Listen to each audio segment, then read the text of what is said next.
الحمد لله رب العالمين والصلاة والسلام على سید الانبیاء والمرسلین اما بعد۔ قرآن مقدس کی تفسیر کی کلاس نمبر 13 آیت نمبر 23 سے ہم شروع کر رہے ہیں آج اللہ تعالیٰ کی توفیق سے۔ وَإِن كُنتُمْ فِي رَيْبٍ مِّمَّا نَزَّلْنَا عَلَى عَبْدِنَا فَأْتُوا بِسُورَةٍ مِّن مِّثْلِهِ وَادْعُوا شُهَدَاءَكُم مِّن دُونِ اللَّهِ إِن كُنتُمْ صَادِقِينَ فَإِن لَّمْ تَفْعَلُوا وَلَن تَفْعَلُوا فَاتَّقُوا النَّارَ الَّتِي وَقُودُهَا النَّاسُ وَالْحِجَارَةُ أُعِدَّتْ لِلْكَافِرِينَ۔ فرمایا اگر تم اس کے بارے میں کسی شک میں ہو جو ہم نے اپنے بندے پر اتارا تو اس کی مثل ایک صورت لے آؤ اور اللہ کے سوا اپنے حمایتی بلا لو اگر تم سچے ہو۔ پھر اگر تم نے ایسا نہ کیا اور نہ کبھی کرو گے تو اس آگ سے بچ جاؤ جس کا ایندھن انسان اور پتھر ہیں جو کافروں کے لیے تیار کی گئی ہے۔ یہ سورۃ البقرہ آیت نمبر 23۔ اس کے شروع میں بھی سورۃ بقرہ کے شروع میں بھی ذالک الکتاب لا ریب فیہ۔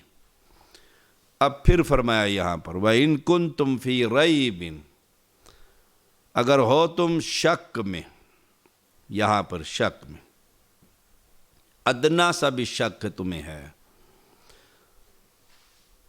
تو فَأْتُوا بِسُورَةٍ مِّن مِّثْلِهِ، ایسی ایک صورت بنا کر لے آؤ۔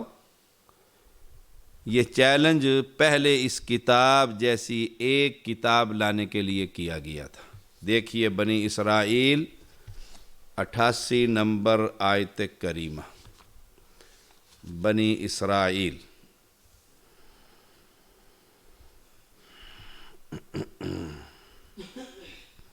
قُلْ إِنِ اجْتَمَعَتِ الْإِنسُ وَالْجِنُّ عَلَىٰ أَن يَأْتُوا بِمِثْلِ هَذَا الْقُرْآنِ لَا يَأْتُونَ بِمِثْلِهِ وَلَوْ كَانَ بَعْضُهُمْ لِبَعْضٍ ظَهِيرًا۔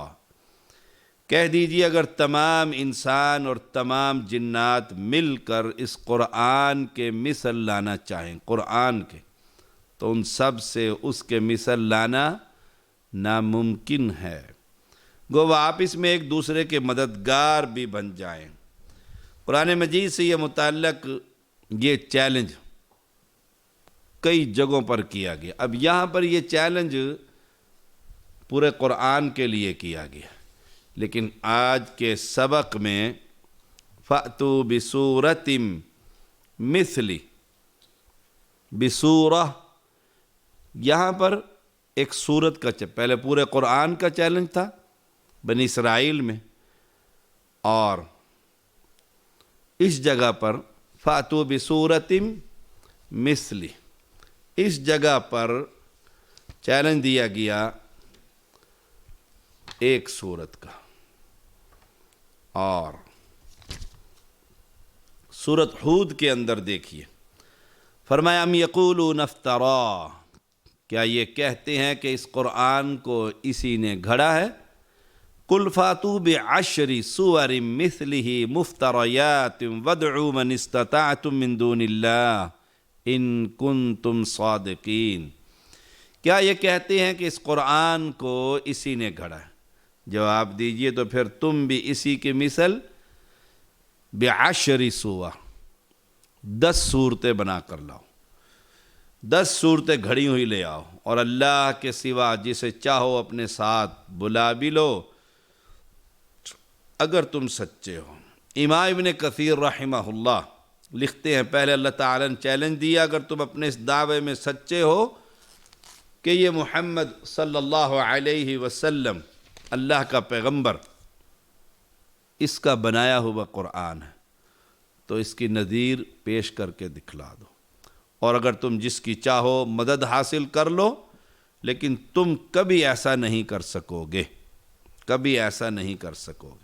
دیکھیے پہلے پورے قرآن کا چیلنج، پھر 10 صورتوں کا چیلنج، اور اب تیسرے نمبر پر یہ چیلنج ہے کہ فاتو بصورت مثلی من مثلی، فاتو بصورت من مثلی، ایک صورت کا چیلنج کیا گیا، اور یہ سورۃ بقرہ مدنی ہے، مدنی صورت۔ اللہ کریم نے سورۃ یونس کے اندر بھی فرمایا ام یقولون افترا قل فأتوا بسورۃ مثلہ وادعوا من استطعتم من دون اللہ ان کنتم صادقین۔ کیا یہ لوگ یوں کہتے ہیں کہ آپ نے اس قرآن کو گھڑ لیا ہے؟ آپ کہہ دیجئے تو پھر تم اس کی مثل ایک ہی صورت لاؤ، اور جن غیر اللہ کو بلا سکو بلا لو، اگر تم سچے ہو۔ اگر تمہارا دعویٰ یہی ہے کہ یہ قرآن محمد صلی اللہ علیہ وسلم کا گھڑا ہوا ہے، تو وہ بھی تمہاری طرح کا ایک انسان، تمہاری زبان بھی اس کی طرح عربی، وہ تو ایک ہے۔ تم اگر اپنے دعوے میں سچے ہو تو دنیا بھر کے ادیبوں کو، فصحاء کو، ان سب کو بلا لو، سب کو، اہل علم کو اور اہل قلم کو اور اہل زبان کو جمع کر لو، اور قرآن جیسی ایک چھوٹی سی صورت بنا کر لاؤ۔ قرآن کریم کا یہ چیلنج قیامت تک کے لیے، قیامت تک کے لیے، اور اس کا جواب نہیں۔ اس کا صاف معنی یہ ہے کہ یہ قرآن آسمان سے منزل ہے اور اللہ کا کلام ہے۔ سبحان اللہ۔ فرمایا وَإِن كُنتُمْ فِي رَيْبٍ مِّمَّا نَزَّلْنَا عَلَىٰ عَبْدِنَا فَأْتُوا بِسُورَةٍ مِّن مِّثْلِهِ وَادْعُوا شُهَدَاءَكُمْ، اپنے حمایتی بھی بلا لو اللہ کے سوا اگر تم سچے ہو۔ پچھلے رکوع جہاں سے شروع ہوا وہاں پر اللہ کی توحید کی دعوت اور شرک کا رد، ان آیات میں رسول اللہ صلی اللہ علیہ وسلم کی رسالت پر ایمان لانے کی دعوت ہے۔ فرمایا وَإِن كُنتُمْ فِي رَيْبٍ، شک ہے تمہیں اگر، مما نزلنا، اس سے جو اتارا ہم نے، علی عبدنا، اپنے بندے پر۔ اگرچہ تمام بندے اللہ کے بندے ہیں، لیکن عبدنا، ہمارے بندے سے مراد خاص بندہ یعنی محمد صلی اللہ علیہ وسلم، جیسے بیت اللہ، اللہ کا گھر، یہ خاص۔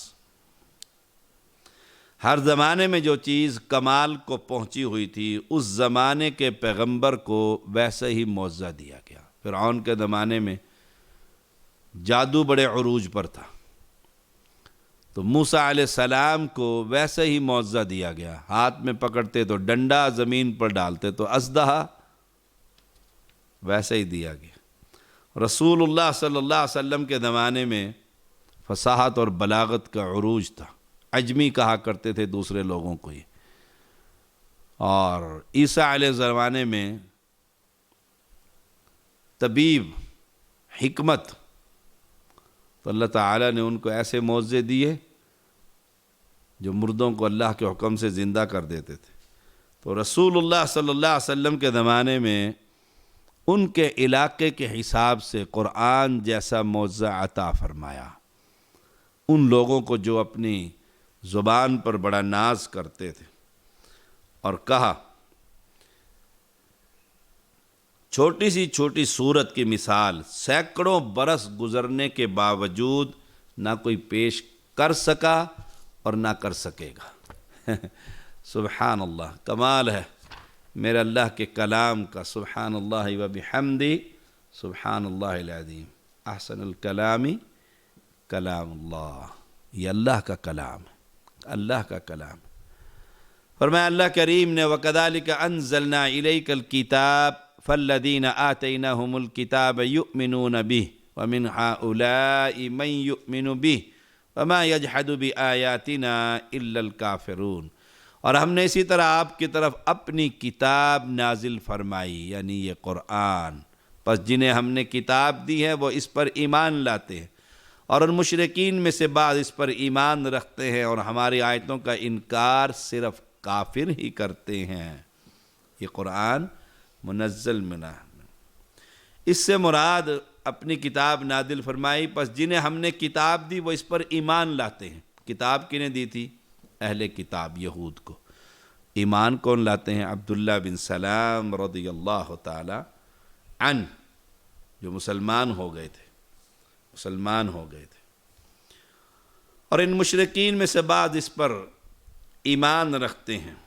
ان سے مراد اہل مکہ ہیں، جن میں سے کچھ لوگ ایمان لے آئے تھے۔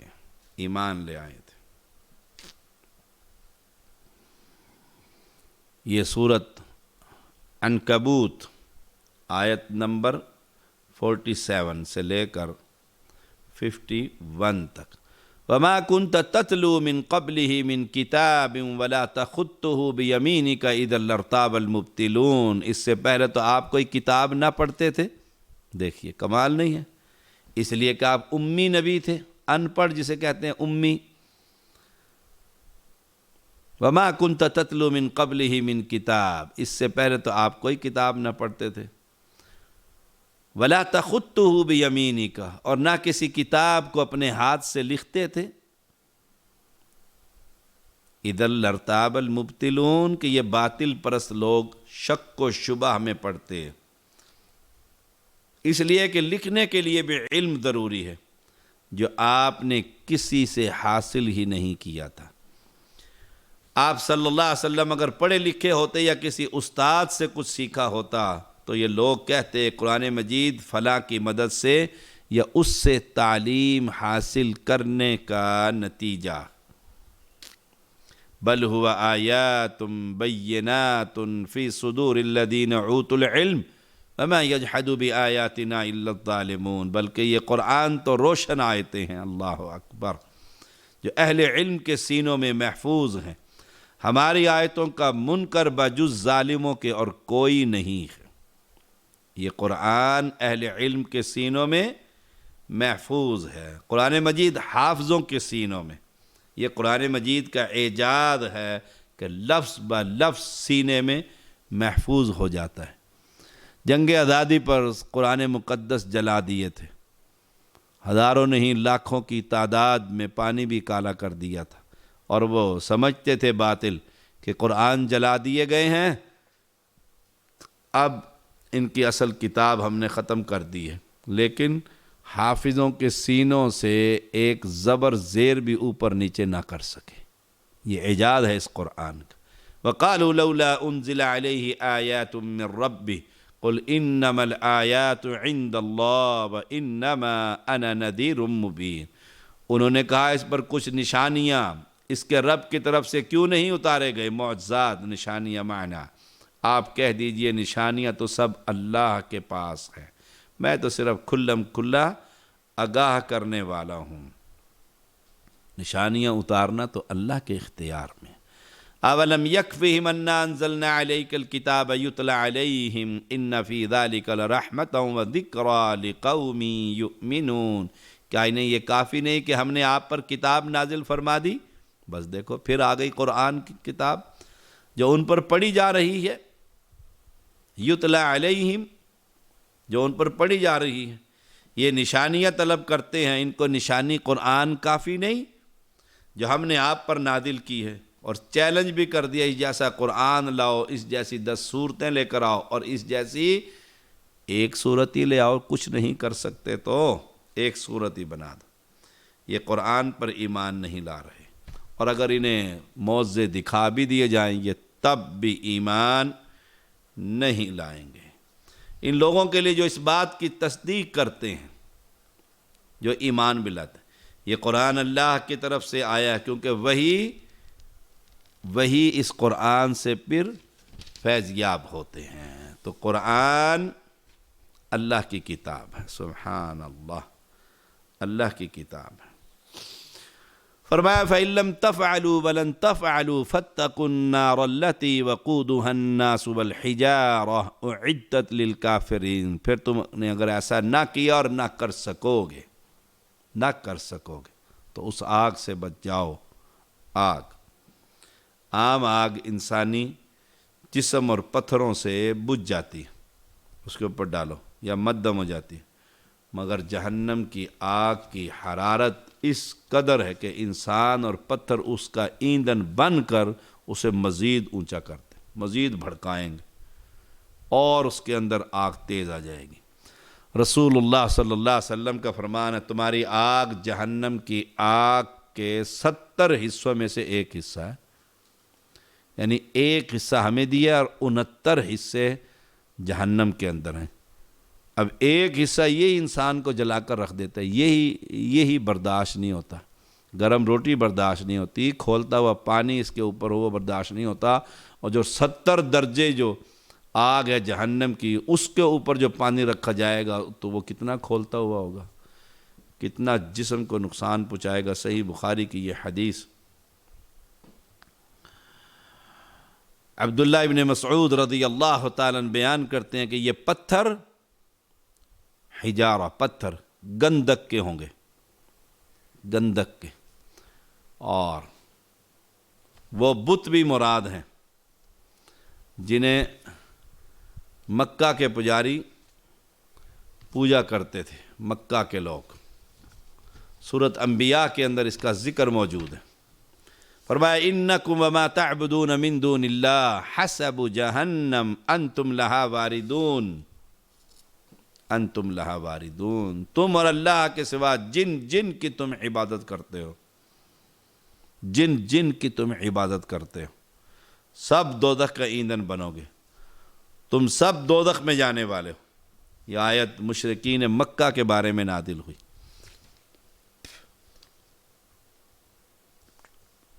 جو لات منات اور عزا اور حبل کی پوجا کرتے تھے، یہ سب پتھر کی مورتیاں تھیں۔ انکم وما تعبدون من دون اللہ حسب جہنم، جو جمادات یعنی غیر عاقل تھی، اس لیے آیت میں ما تعبدون کے الفاظ ہیں، عربی میں ما غیر عاقل کے لیے آتا ہے، یعنی کہا جا رہا ہے کہ تم بھی اور تمہارے یہ معبود بھی، جن کی مورتیاں بنا کر تم نے سجدے کیے اور نذرانے چڑھائے اور پتہ نہیں کیا کچھ کیا، سب جہنم کا ایندھن ہے۔ پتھر کی مورتیوں کا اگرچہ قصور تو نہیں، کیونکہ وہ تو غیر عاقل اور بے شعور ہیں، لیکن انہیں پجاریوں کے ساتھ جہنم میں صرف مشرکوں کو ذلیل اور رسوا کرنے کے لیے ڈالا جائے گا کہ جن معبودوں کو تم اپنا سہارا سمجھتے تھے وہ بھی تمہارے ساتھ ہی جہنم میں ہے اور جہنم کا ایندھن بھی ہے۔ جیسے ٹیکسلا میں وہ پنجا پتھر، جو پتھر ہے وہ اسے وہاں کھڑا ہوا ہے، اس پر ہاتھ بنایا ہوا ہے، پنجا بنا ہوا ہے، کیا کچھ بنا ہوا ہے، وہ سمجھتے ہیں یہ بابا جی نے روک لیا، اس پتھر کی لوگ عبادت کرتے ہیں۔ اللہ اکبر۔ آج بھی امت محمدیہ کی اکثریت پتھروں کو قبر سے اٹھا کر اپنے بچوں کے چہروں پر رگڑتی ہے، ملتی ہے، چومتی ہے اور برکت کے لیے گھر لے جاتے ہیں۔ سبحان اللہ۔ یہ انہی کے ساتھ جہنم میں ہوں گے۔ اعدت للکافرین، یہ کافروں کے لیے تیار کی گئی ہے۔ کوئی مومن اس میں جائے گا تو کفر کے کسی کام کے ارتکاب ہی کی وجہ سے جائے گا، کیونکہ اعدت تیار کی گئی للکافرین، واسطے کافروں کے۔ جہنم اصل میں کافروں کے لیے، مومن جو جائے گا جہنم میں تو وہ کوئی ایسا کفر کا کام کرے گا جس کی وجہ سے وہ جہنم میں جائے گا، اگرچہ اس میں ہمیشہ نہ رہے گا۔ اور یہ بھی معلوم ہوا جہنم اس وقت بھی موجود ہے۔ اعدت للکافرین، اعدت للکافرین۔ اب وَبَشِّرِ الَّذِينَ آمَنُوا وَعَمِلُوا الصَّالِحَاتِ أَنَّ لَهُمْ جَنَّاتٍ تَجْرِي مِنْ تَحْتِهَا الْأَنْهَارُ كُلَّمَا رُزِقُوا مِنْهَا مِنْ ثَمَرَةٍ رِزْقًا قَالُوا هَذَا الَّذِي رُزِقْنَا مِنْ قَبْلُ وَأُتُوا بِهِ مُتَشَابِهًا وَلَهُمْ فِيهَا أَزْوَاجٌ مُطَهَّرَةٌ وَهُمْ فِيهَا خَالِدُونَ۔ اب اہل ایمان سے گفتگو، پہلے کفار کو آگ سے ڈرایا، اب ایمان لانے والوں سے گفتگو کی جا رہی۔ ان لوگوں کو خوشخبری دے دو جو ایمان لائے اور انہوں نے نیک اعمال کیے، بے شک ان کے لیے ایسے باغات ہیں جن کے نیچے نہریں بہہ رہی ہیں۔ جب کبھی ان میں سے کوئی پھل انہیں کھانے کے لیے دیا جائے گا کہیں گے یہ تو وہی ہے رزقنا من قبل جو اس سے پہلے ہمیں دیا گیا، اور وہ انہیں ایک دوسرے سے ملتا جلتا دیا جائے گا، اور ان کے لیے ان میں نہایت پاک صاف بیویاں ازواج مطہرہ وہم فیہا خالدون، اور وہ ان میں ہمیشہ رہنے والے۔ اب اہل ایمان سے قرآن مجید میں جنت اور دوزخ کا ذکر اکثر چلتا رہتا ہے۔ کتاب متشابہ مثانیہ، متشابہہ، مثانیہ سے مراد کسی چیز کے ساتھ اس کا مقابل بھی مذکور ہو، مثلا ایمان کے ساتھ کفر، جنت کے ساتھ دوزخ، یہ قرآن مجید کی ترتیب ہے۔ ایمان دل سے تصدیق، زبان سے اقرار اور اتباع رسول، یہ تین باتیں ہم نے کل جمعے کے اندر بھی اسی تین باتوں پر خطبہ دیا تھا۔ کل کا جو جمعہ، کل کا جمعہ کیا تاریخ تھی؟ کل پرسوں کا، آج اتوار ہے، آج پیر ہے، جمعے کے دن جمعے پر ہم تین باتیں اس جمعے بیان کی گئی۔ ایمان کے بعد عمل صالح، یقین، دل، ایمان، دل سے اس کی تصدیق، اس پر ہم وہاں لیکچر دے چکے ہیں، آپ وہاں پر دیکھ سکتے ہیں۔ اور اس میں ایمان، دل کی تصدیق اور زبان سے اقرار کے بعد عمل میں کوتاہی ہوتی ہے، بڑی بے عملی ہے۔ اللہ اکبر! عمل سے خالی ایمان کافی نہیں، کافی نہیں۔ عمل صالح کی پہلی شرط خالص اللہ کے لیے ہو، خالص اللہ کے لیے ہو، خالص اس بادشاہ حقیقی کے لیے ہو، خالص۔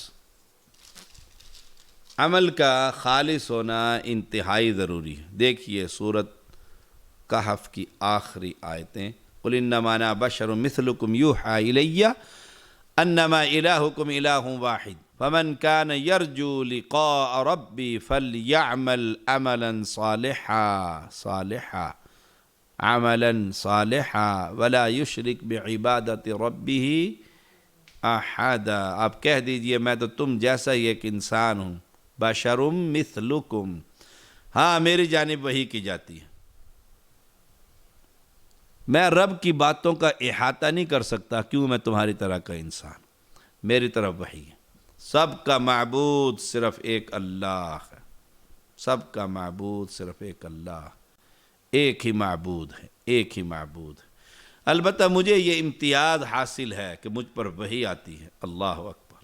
اسی وحی کی بدولت میں نے اصحاب کہف اور ذوالقرنین کے متعلق اللہ کی نازل کردہ باتیں بیان کی ہیں، جن پر بڑے زمانے سے پتہ ہی نہیں تھا، افسانوں میں گم ہو گئی تھی ان کی اصل حقیقت۔ اور اس وحی میں سب سے بڑا حکم یہ ہے کہ معبود برحق صرف ایک، تو جسے بھی اپنے پروردگار سے فمن کان یرجو لقاء ربی، ملنے کی آرزو ہو، اسے چاہیے فلیعمل عملا صالحا، نیک عمل کرے، اور اپنے پروردگار کی عبادت میں کسی کو شریک نہ کرے، کسی کو شریک نہ کرے۔ عمل صالح وہ ہے جو سنت کے مطابق، جو سنت کے مطابق ہو، اور جو سنت کے مطابق نہیں وہ عمل صالح نہیں، عمل صالح نہیں۔ یاد رکھیے، جو اپنے رب کی ملاقات کا یقین رکھتا ہے اسے چاہیے کہ ہر عمل محمد الرسول اللہ صلی اللہ علیہ وسلم کی شریعت کے مطابق کرے، اللہ کی عبادت میں کسی کو شریک نہ ٹھہرائے، اس لیے کہ بدعت اور شرک نیکیوں کو برباد کر دیتے ہیں۔ اللہ تعالیٰ ان دونوں سے ہر مسلمان کو محفوظ رکھے۔ قرآن مجید میں ایک اور مقام پر دیکھیے، سورۃ البینہ، وما امروا الا لیعبدوا اللہ مخلصین لہ الدین حنفاء وَيُقِيمُ الصَّلَاةَ وَيُؤْتُ الزَّكَاةَ وَذَلِكَ دِينُ الْقَيِّمَةِ۔ انہیں اس کے سوا کوئی حکم نہیں دیا گیا کہ صرف اللہ کی عبادت کریں، یعنی عمل کا خالص اللہ کے لیے ہونا انتہائی ضروری ہے۔ اسے کے لیے دین کو مخلصین لہ الدین، خالص رکھیں، ابراہیم حنیف کے دین پر، اور نماز قائم کریں اور زکوٰۃ دیتے رہیں، یہی ہے دین سیدھی ملت کا۔ سبحان اللہ۔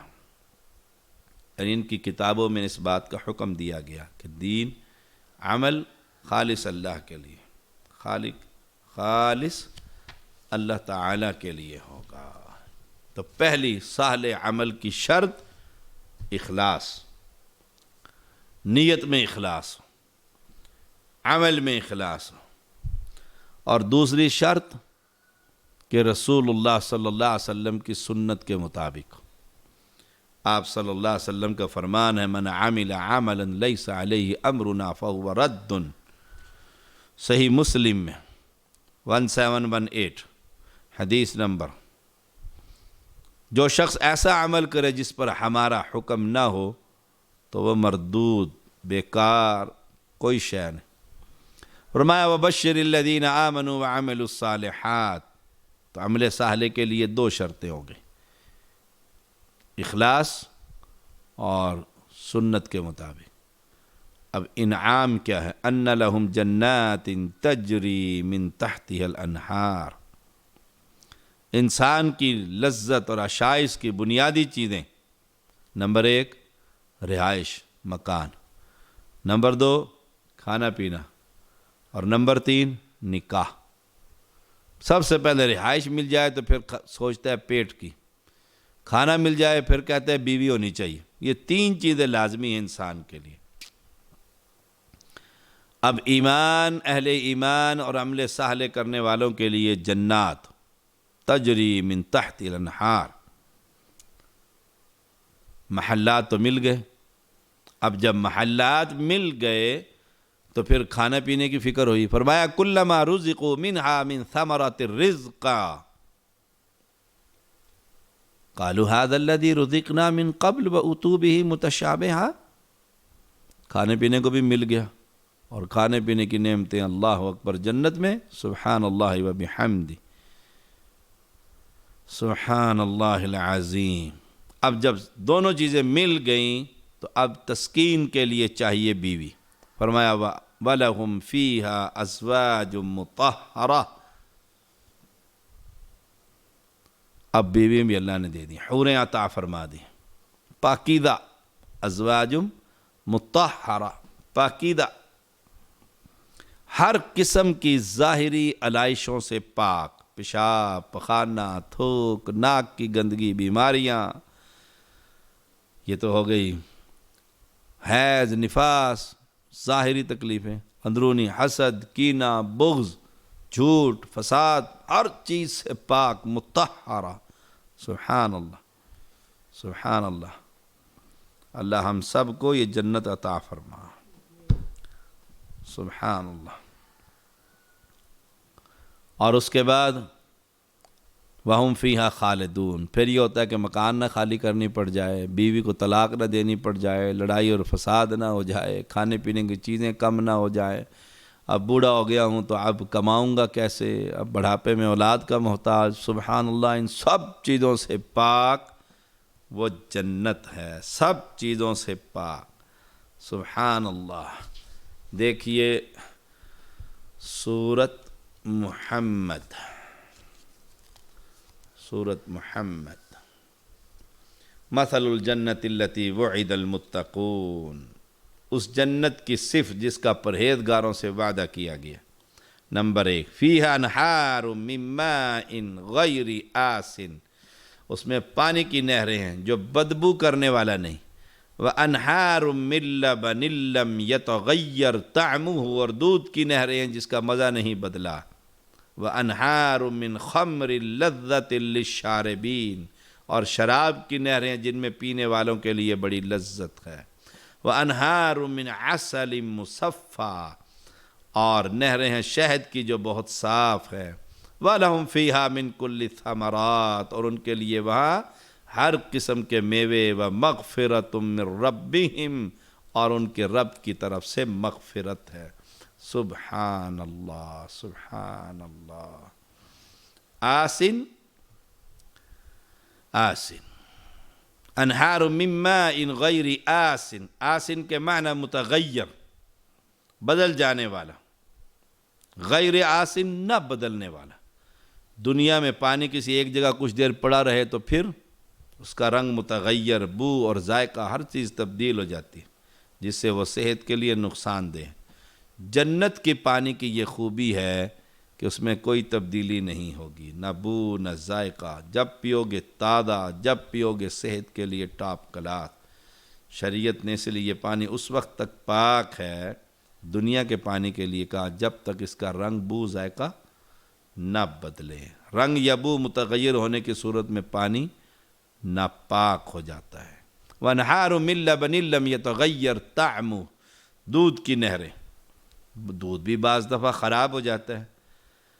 بھینسوں اور جانوروں کا دودھ تھنوں سے نکلتا ہے اور تھوڑی دیر اس کو سنبھالو نہ تو خراب ہو جاتا ہے۔ جنت کا دودھ جانوروں کے تھنوں سے نہیں نکلے گا، بلکہ اس کی نہریں ہوں گی، نہایت لذیذ، خراب ہونے کا شائبہ تک نہ ہوگا۔ وَانْحَارٌ مِّن خَمْرٍ لَذَّةٍ لِّلشَّارِبِينَ، دنیا میں جو شراب ملتی ہے دماغ خراب کر دیتی، انسان برہنہ ہو جاتا ہے، دماغ اول فول بکتا ہے، ہوش نہیں رہتا۔ جنت کی شراب دیکھنے میں حسین، ذائقے میں اعلیٰ، خوشبو میں اعلیٰ، افضل، اس کو پینے کے بعد نہ کوئی تکلیف، نہ کوئی دماغ خراب، نہ کوئی اول فول بکے، کچھ نہیں ہوگا۔ سبحان اللہ۔ لا فیہا غول ولا ہم عنہا ینزفون، نہ چکر آئے گا نہ عقل جائے گی۔ سبحان اللہ۔ اور پھر آخری بات، وَانْحَارٌ مِّنْ عَسَلٍ مُّصَفًّى، شہد۔ شہد دنیا کے اندر تو لوگ 2 نمبر شہد بنا لیتے ہیں، کہتے ہیں میاں والی کا شہد بڑا مشہور ہے 2 نمبر۔ یہ دنیا کی طرح مکھیوں سے بنایا ہوا شہد نہیں ہوگا، بلکہ اس کی نہریں ہوں گی۔ نبی اکرم صلی اللہ علیہ وسلم نے فرمایا جب بھی تم سوال کرو تو جنت الفردوس کی سوال، اس کے لیے سوال کرو جنت الفردوس، وہیں سے نہریں پھوٹتی ہیں، اور اس کے اوپر رحمان کا عرش معلیٰ ہے۔ سبحان اللہ و بحمدہ، سبحان اللہ العظیم۔ وہ دیکھو نا، وہ ایک بہاولپور کا پروفیسر جو قتل ہوا تھا پچھلے دنوں، ایک اس کے طالب علم نے قتل کر دیا تھا، تو اس نے یہی اسلام کا اور جنت کا مذاق اڑایا تھا، اس کی ویڈیو نیٹ پر موجود ہے۔ اس نے کہا تھا یہ مولوی وہاں کھڑا ہوگا اور مکھیاں بھن بھن کر رہی ہوں گی اور اس کی داڑھی میں شہد لٹک رہا ہوگا اور یہ چاٹ رہا ہوگا۔ شہد کی نہروں پر مذاق کیا تھا اس ظالم نے، اور پھر اس اسلام پر جو ہٹ کرتا تھا تو اسی کے طالب علم نے اس کو صاف کر دیا تھا۔ وَهُمْ فِيهَا خَالِدُونَ۔ اس کے اندر ایک بات، وَأُتُوبِهِ مُتَشَابِهَةً، ملتے جلتے دنیا کے پھلوں سے، نام میں، شکل میں، لیکن جنت کی نعمتوں کا، جنت کی نعمتوں کا دنیا کی نعمتوں سے کیا نسبت؟ دیکھیے فرمایا فَلَا تَعْلَمُ نَفْسٌ مَا أُخْفِيَ لَهُم مِّن قُرَّةِ أَعْيُنٍ جَزَاءً بِمَا كَانُوا يَعْمَلُونَ۔ کوئی جان نہیں جانتا، کوئی نفس نہیں جانتا جو کچھ ہم نے ان کی آنکھوں اور ٹھنڈک کے لیے ان کے لیے پوشیدہ کر رکھی ہے۔ سبحان اللہ۔ یہ بدلہ ہے، یہ بدلہ ہے اس کا جو یہ دنیا میں نیکیاں کر کر گئے۔ اللہ کے سوا کوئی نہیں جانتا۔ اہل ایمان کے لیے چھپا کر رکھے جن سے ان کی آنکھیں ٹھنڈی ہو جائیں گی۔ اللہ تعالیٰ فرماتا ہے، حدیث قدسی ہے، میں نے اپنے نیک بندوں کے لیے وہ چیزیں تیار کر رکھیں جو کسی آنکھ نے نہیں دیکھی، کسی کان نے نہیں سنی، کسی انسان کے وہم و گمان میں بھی اس کا ذکر تک نہ آیا، وہم و گمان تک بھی کوئی شے نہیں۔ وَهُمْ فِيهَا خَالِدُونَ، پھر اس میں ہمیشہ رہو گے۔ اللہ تعالی ہم سب کو نصیب فرمائے۔ وآخر دعوانا